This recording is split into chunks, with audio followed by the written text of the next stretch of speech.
कटवा के कोहिए से जो हतानी गाँव गाई जाके हम तोरे के खोजतानी गेहूं कटवा के कोहिए से जो हतानी गाँव गाई जाके हम तोरे के खोजतानी डर लागे फसल में कवनो आगी जाके बार दी हने आओ ना रे जो होने हने आओ ना तोरा थ्रेसर में डाल दी आओ ना तोरा थ्रेसर में डाल दी आओ ना तोरा थ्रेसर में डाल दी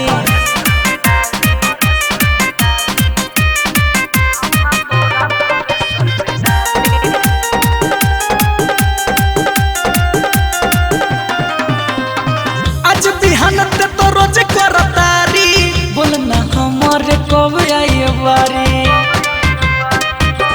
रे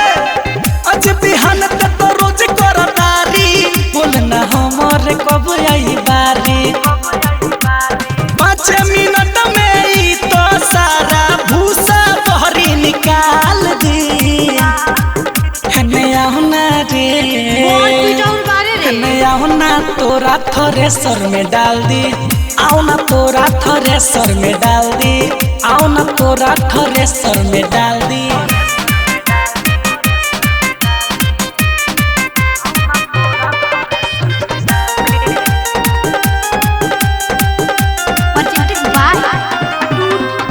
राजकुमार बोझा खोल के बढ़ाई सोरे सतेंद्र पटा पर चढ़ाई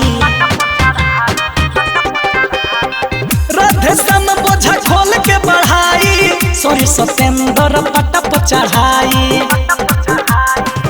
भूइया बिछावेला धर्म राजपाल दी हने आओ ना रे हने आओ ना तोरा थ्रेसर में डाल दी आओ ना तोरा थ्रेसर में डाल दी आओ ना गेहूं थ्रेसर में डाल दी गेहूं कटवा के कोहिए से जो हतानी गाँव गाई जाके हम तोरे के खोजतानी डर लागे फसल में कवनो आगी जाके बार दी हने आओ ना रे जो होने हने आओ ना तोरा थ्रेसर में डाल दी